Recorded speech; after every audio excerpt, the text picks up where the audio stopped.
As the Bard, I think that's gonna do just fine. Oh, I'm sorry. You weren't supposed to see that yet. Scene cut.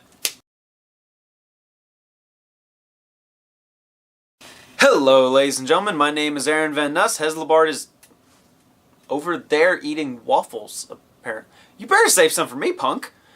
Today we're covering RWBY. Wait, what was I talking about? Today we're covering RWBY. Volume 2, Episode 5, Extracurricular.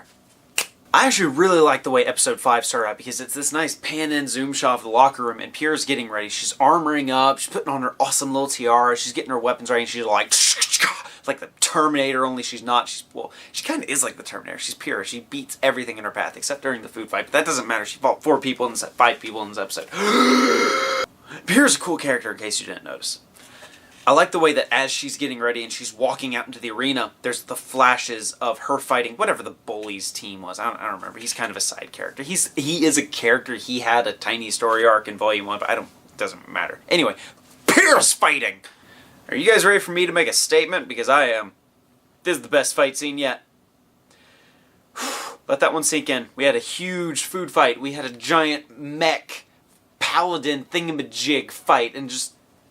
But just the fact that Pierre was fighting 4 people by herself, to me, those are the coolest types of fights. Because it's like, yeah, I'm that good. You know I'm that good. Guess what? Now you really know I'm that good. Oh, yeah, this is my favorite fight so far. I don't know if one's going to top this. I loved everything about it. I love the way she uses her weapons in so many different ways. She was fighting various types of enemies. Also, the guy with the mohawk thingamajig, as he came spinning towards her, if you pause the screen, or even just watch, really, you don't have to pause it, you'll notice his knives. The rotator, selector, dust thingamajig, just like Weiss's rapier, only his is with the crazy curved dagger, so it's cool. Other people had that as well. Whew! Side note, Pierre can throw a shield better than Captain America. Just saying, that thing was bouncing all over the place.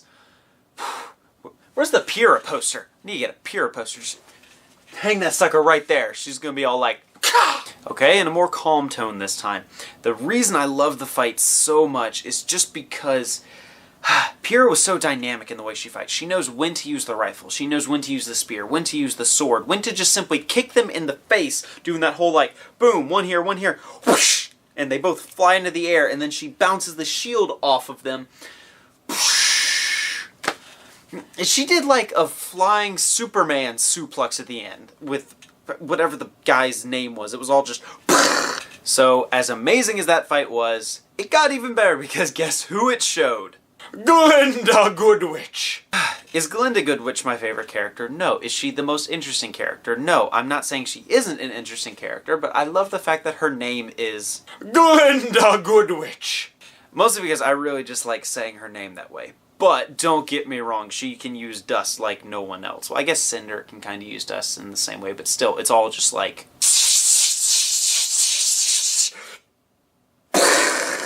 Glinda Goodwitch is pretty awesome. So, yeah. Also, she's voiced by the same lady who does Tex from Red vs. Blue. So there's a nice little fun fact, or a side note, whichever term I say you prefer. Boom! So, Glinda Goodwitch is announcing that Pierre basically destroyed the other team. Should be pretty easy for her to qualify for the tournament coming up at the end of the year. All of that aside, there's time for one more fight. So, who do we get to see? Mercury stands up, and yeah, he has his pick of the litter, and he picks the girl that just destroyed a team by herself. So, Mercury heads down to the arena, and there is like this tension building, the bum bum bum bum bum bum bum bum bum, drums beating. Mercury's kind of like adjusting his gloves and stuff. Pierre's getting ready, she's psyching herself up, and he's walking until they're parallel with each other, and whoa, Mercury can kick like nothing else. I mean, just wow. Quick side note, when Mercury talks to people, notice this last time he was in an episode, but it's very apparent in episode 5, he is super playful with his banter in, at times, kind of a creepy way. Not like, oh, hey, I'm a villain, but more just like, this is going to be a lot of fun. I mean, I think he even says later in the episode, he's like, learning is fun. Well, we find out, like, they're making this list where they're essentially categorizing all the students, so yeah, he is technically learning and he is having fun. It's just a creepy way he said it. I think Pyrrha is always accommodating because she doesn't want to lose the friend she has, because it's obviously happened in the past since she is so skilled and people probably resent her for it. Pyrrha's a really cool character.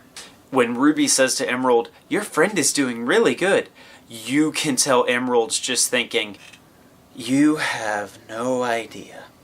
So the fight's going on. Mercury is kicking all over the place, like insanely fast. Pyrrha's blocking and parrying and attacking, and she even gets disarmed at one point. Like her sword just goes ping, stabbed into the ground. Notice Mercury only used his shotgun leg gauntlet awesome things at the very end. He didn't even use them during the fight. He only used them because you only hear the sound of when he launches off of her shield. Other than that, he didn't have to use them. He was just kind of owning the fight. Like, he wasn't winning. You could tell he was sizing her up, and that's kind of creepy when you think about it, because Pyrrha's like easily in the top 3 fighters we've seen from that school. I don't want to categorize them right now because I'm scared to make that list. Anyway, so the fight is crazy, and it's like this back and forth, boom, Pyrrha's using her aura deal, and she's all just like, "Boo-ha, you can't kick me!" And then Neptune forfeits the fight. Wait, what? Yeah, so Neptune was actually just sizing her up. He forfeits the fight, and Glinda kind of scolds him a little bit, and he's like, "Yeah, whatever, okay, you have no idea what I'm actually doing, do you?" Oh, they're bad guys.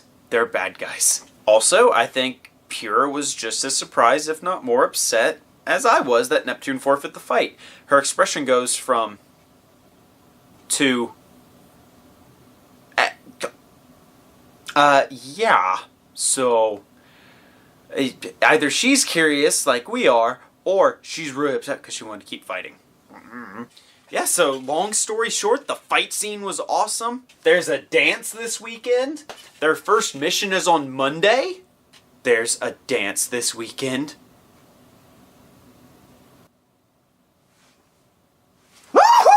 They walk outside of the big arena place, and you can actually see Sun's team in the bottom corner if you pause.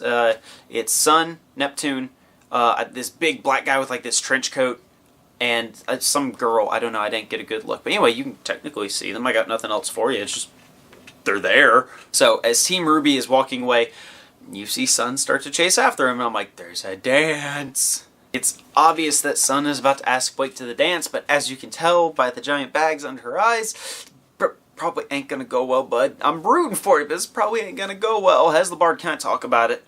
Sun catches up to Blake, gets her attention, and tells her the dance is probably gonna be lame, but them together at the dance, that's not gonna be so lame. Heslabard, let me talk about it. So Blake says no. And as they're walking away, Sun looks really, really depressed. And you can tell RWBY feels bad for... You know what? Forget it. Heslabard, shut it. I'm talking about it. We're going on a rant, ladies and gentlemen. You better buckle up. Okay, you know what I'm sick of? I am sick of basically any show ever, and I'm really hoping RWBY does not turn out to be like this, where there's obviously a guy that likes a girl or a girl that likes a guy. In this case, we are talking about Sun likes Blake, and Blake probably likes Adam, or she just doesn't care. And then we got Pyrrha, who obviously likes Jean, but Jean is too stupid to realize that Weiss doesn't like him. Weiss likes Neptune. We're not just talking about love triangles here. We're not just talking about shapes of all kinds. What we are talking about is taking your fans, grabbing a hold of their hearts, and punching it a few times. Really, all I'm saying here is, do not let us down. Do not build up these potential relationships just to have them shoved back down our throats with a broken heart, if you catch my drift. Please have something in mind for the end. Even if they end up with someone else, don't drag on our emotions, you monsters. Granted, I'm going to give Monty, Ohm, Carrie, and Miles credit. They're all very good writers and story creators, so I'm genuinely hoping that when they make these relationships, or what are the beginning steps of relationships, they will pay off at some point. At some point. I mean, seriously, you could name almost any other anime in existence. I mean, if you want to just go with the big three, One Piece maybe not so much. There are possible relationships, but you have like Naruto, you have Bleach, you have Dragon Ball Z, not so much. They actually got married. It just never focused on those. To be completely honest with you viewers, if I could only pick one kind of relationship from RWBY to work out, it would honestly be Pyrrha's. Because if I've learned one thing, it's Pyrrha's obviously very lonely in this episode and in the show in general, and I want her to be happy. She's not even my favorite character. She's an awesome character, and if she keeps getting more spotlights like this, she might become higher up on my chain of command, I guess. But seriously, that sad look on her face, we're gonna get to that part, but that sad look was heartbreaking. Like someone took the golden gun from 007, they were just like, oh, you're happy. Bang. Scene cut from behind the Hazelbark, get away! As I was saying, we get a nice scene cut back to the bedroom, where it's pretty obvious lately Blake has been all work and no play, which makes RWBY a very, very worried person. Well, not just RWBY, also Weiss and Yang. That was nice to see. The show has to do such quick episodes and focus on all the big points and give small character development in increments. I like this because it showed Team RWBY is just that. They're a team. They are friends. Blake is overwhelmed with all these thoughts right now because, well, let's face it, that's Blake. This was the same as the end of last volume, but still, they care about each other, and I like to see that. It's not like, oh, well, Weiss still hates everybody. No, Weiss just doesn't have social skills. So just to give you the quick rundown of everything Team RWBY knows and discusses real quick in this scene, they know that the White Fang is operating somewhere outside of Vale. They also now know that Roman Torchwick has been stealing all the dust. Granted, we knew that, but they didn't know that, so it's a development to them, and for us it's just kind of like, yeah, we already, whatever. Also, that a bunch of military tech, as Yang pointed out, has been taken from the Schnee Company.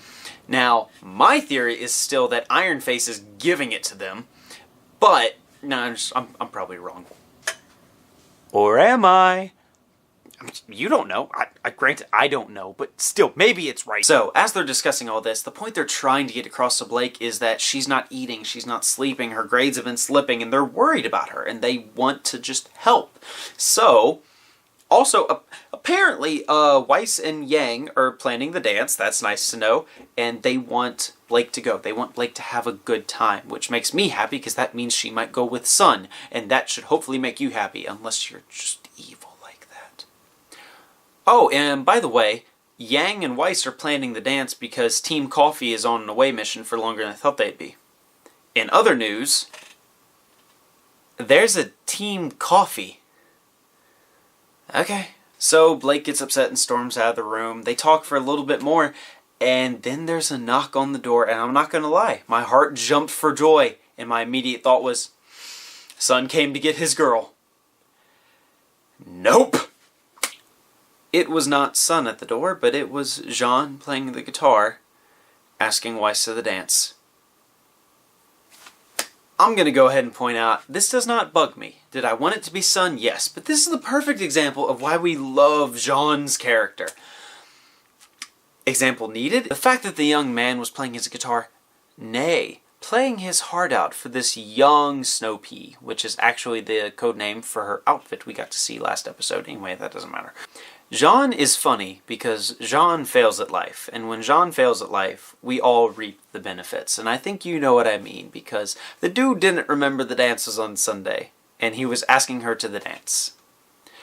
Jean is he is not just comic relief, he has story plot, he has character development, just like in the next scene, which makes him a great character, but just the fact that at times he's so, how do I say... Right, okay guys, we're going into Pyrrha, which way do I hold the sword again? Gah! Case in point. Jean's gonna mess up in the best ways possible. Also, try to remember exactly which episode it was, but there's one where you see the bottom of his shoes, the left one says left and the right one says right. If that doesn't describe his character, I don't know what will. Has the bard catch the sword. So, after promising not to sing and then singing anyway, guess what? Weiss says no to Jean and slams the door in his face. She turns around, she's like, what? Yang points out this is why everyone calls you Ice Queen, which actually answered a lot of questions for me. Well, they didn't need to be answered. We all kind of knew anyway. But still, it's just funny. They keep bringing up the Ice Queen joke. Also, as this is going on, RWBY's kind of leaning at an angle while Yang is talking, and then all of a sudden she realizes, I'm at an angle. Seriously, pay attention to the background sometimes. You will see the funniest underlining things. Just do it already. And by the way, when Weiss said she had another date in mind, Neptune! Come on! Yes! Hey, Haslabard, I'm a matador. Scene cut! And now I'm the governor from The Walking Dead. Wait, Haslabard, was it on the other eye? My depth perception is off. Anyway, we get a scene cut over to Pyrrha and Jean on top of the roof practicing, and Jean's actually getting... I'm sorry. Jean's actually getting pretty good at using his sword, with a nice little smirk coming across showing the audience, hey, he's getting pretty good at using his sword. However, Pyrrha still totally trips him up. So the conversation goes on. She's asking, do you want to move on to Aura? Let's keep practicing. Let's keep hanging out. Please? However, Jean does not want to because he's depressed by the fact that Weiss has rejected him and his awesome guitar solo. Well, not really awesome, but still. No, it was awesome. When Pyrrha finds out that he's upset about Weiss, she gives this very, very depressing and heartbreaking... Sorry if the eye patch kind of ruined that. She looked really sad, but she automatically perked up and she's like, hey, it's okay. So Pyrrha elaborates, hey, there's other fish in the sea. Maybe you're just not looking hard enough to, you know, adding in my own words, because Jean's an idiot and he doesn't even realize that the hot redhead knight fighting chick girl right in front of him is interested, but no, he's gonna go after the girl who's obviously interested in the blue-haired guy, and the blue-haired guy flirted with the twins. Well, I'm still angry about that one. I mean, Jean even rants about how all the guys must be asking her out, and Pyrrha's just kind of like, you'd be surprised. Oh, by the way, Jean's apparently going to wear a dress because if he doesn't ask Pyrrha to the dance, he said he had to, and I'm assuming he's not going to ask her, which means he's going to wear the dress because all the other guys are too intimidated by the fact that she could destroy an entire team by herself. Basically, let me lay out what's happening for you in the scene. You have creepy music. Cinder is sitting there sewing. Sewing has never looked so creepy. Emerald is scrolling through her awesome little phone, and she's talking about adding Pyrrha to the list of possible whatever. Who knows what the list is? Maybe they're gathering an army. Can they brainwash people? Oh, and Mercury's sitting there reading X-Ray and Vav comic. X-Ray and Vav comic! I called it! Woo! I'm actually not going to elaborate on this in scene that much because, let's face it, it kind of speaks for itself. They're categorizing all the students into this possible list for whatever it may be. It didn't give me anything to really go off of. The X-Ray and Vav comic is great. Cinder is terrifying at times. If I've never elaborated on that, that's my bad, because that girl is terrifying at times. I mean, I feel like the governor right now, and I'm still scared. In closing, it's safe to say RWBY Volume 2, Episode 5, Extracurricular is not pulling any punches with the fight scenes, with the character development, and also with the field train we are all obviously on right now. Haslabard, I'm like the super governor. Ladies and gentlemen, my name is Aaron Van Nuss, and I sincerely hope you have enjoyed another episode of Spoiled. The useless guy in the corner back there who is probably still eating waffles. Wait, Haslabard, you told me we were out of waffles. Haslabard, which way is the camera?